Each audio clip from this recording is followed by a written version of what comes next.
ഇപ്പോൾ ഈ UI/UXന് IT മേഖലയിലേക്ക് ഭയങ്കര ഹൈ ഡിമാൻഡാണെന്ന് പറഞ്ഞിട്ട്, അപ്പോൾ എന്താണ് ഈ UI?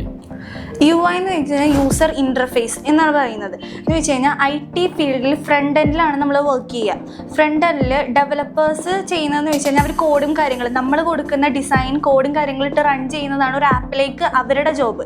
നമ്മളുടെ ജോബ് എന്ന് വെച്ച് കഴിഞ്ഞാൽ ഈ ഫ്രണ്ട് എൻഡ് ഡിസൈനിങ് ആ ഫസ്റ്റ് പ്രോസസ്സ് എന്ന് വെച്ചാൽ ഒരു ക്ലയൻറ്റ് ഒരു തീം കൊണ്ട് വരുമ്പോൾ നമ്മളാണ് അതെന്ത് യൂസർ ഫ്രണ്ട്ലി ആയിട്ട് ഡിസൈനിങ് ചെയ്ത് കൊടുക്കുന്നത്. അതിൻ്റെ ലോഗോ, കളർ തിയറി, എന്താ പറയുക, ആ കാര്യങ്ങളൊക്കെ ചെയ്യുന്നത് നമ്മളാണ്.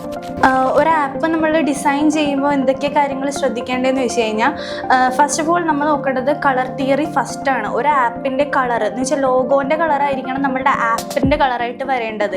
അഥവാ ഡിഫറെൻ്റ് എന്ന് വെച്ച് കഴിഞ്ഞാൽ ലോഗോ ഡിഫറെൻറ്റ് കളറാണ്, ആപ്പിൽ യൂസ് ചെയ്ത കളർ ഡിഫറെൻ്റ് ആണെങ്കിൽ അതൊട്ടും എന്താ പറയുക യൂസേഴ്സിന് അക്സെപ്റ്റ് ചെയ്യാൻ പറ്റില്ല. അവിടെ നിന്ന് തന്നെ നമുക്ക് റിജക്ഷൻസ് വന്നുകൊണ്ടേ ഇരിക്കാം. നെക്സ്റ്റ് അതേപോലെ തന്നെ യൂസബിലിറ്റി കൂടാൻ വേണ്ടിയാണ് നമ്മൾ ഓരോ ഫോണ്ട് യൂസ് ചെയ്യുന്നത്, എന്താ പറയുക ഓരോ കളേഴ്സ് യൂസ് ചെയ്യുന്നത്, ടൈപ്പോഗ്രഫി, അലൈൻമെൻറ്റ്, ഇതെല്ലാം പ്രോപ്പർ ആയിരിക്കണം. നമ്മുടെ ഒരു ഡിസൈനേഴ്സ് ശ്രദ്ധിക്കേണ്ട കാര്യങ്ങൾ അതൊക്കെയാണ് നമ്മൾ ഫസ്റ്റ് ഓഫ് ഓൾ ശ്രദ്ധിക്കേണ്ടത്. ഓക്കെ, എന്താണ് ഈ UIയും UXും തമ്മിലുള്ള ഡിഫറൻസ്?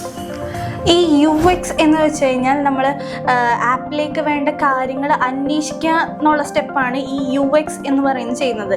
എന്ന് വെച്ചാൽ എന്താ പറയുക, ഒരു എക്സാമ്പിളാക്കി പറയുമെങ്കിൽ ആവശ്യമുള്ള കാര്യങ്ങൾ നമുക്ക് എന്താണ് യൂസേഴ്സിന് അറിയില്ലല്ലോ, നമുക്ക് ആ കാര്യങ്ങളൊക്കെ അറിഞ്ഞ് ചെയ്യുന്ന ടീമാണ് UX ടീം. ഇതും രണ്ട് തരത്തിലുള്ള ആൾക്കാരാണ്. UI എന്ന് വെച്ചാൽ ഡിസൈനിങ്ങും UX എന്ന് വെച്ചാൽ റിസർച്ച് ടീമുമാണ് വരുന്നത്.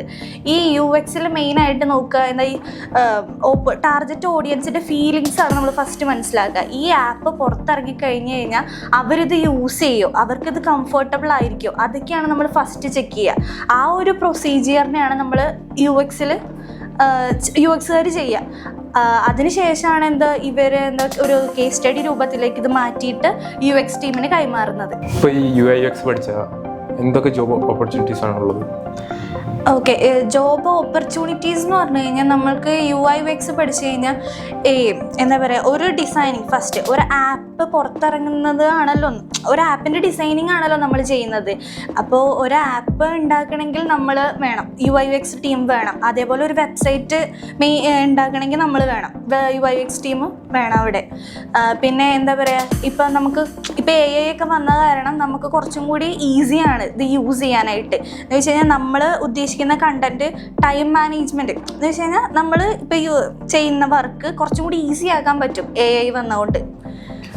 ഇതിൻ്റെ ജോബ് ഓപ്പർച്യൂണിറ്റീസ് എന്ന് പറഞ്ഞാൽ നമ്മുടെ ഇന്ത്യയിലും ഇന്ത്യക്ക് പുറത്തും ഉണ്ടാവും. എന്ന് വെച്ചാൽ ഒരു പ്രൊജക്റ്റ് റൺ ആവുന്നത് ചിലപ്പോൾ എന്താ പറയുക പുറം രാജ്യങ്ങളിലായിരിക്കും ഇത് റൺ ആവുന്നത്.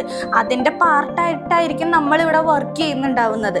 അപ്പോൾ കൂടുതലും ഡിസൈനേഴ്സിന് കുറച്ചും കൂടി ഇൻഫ്ലുവൻസ് കിട്ടുക പുറത്ത് രാജ്യങ്ങളിലായിരിക്കാം, സ്കോപ്പ് കൂടുതൽ.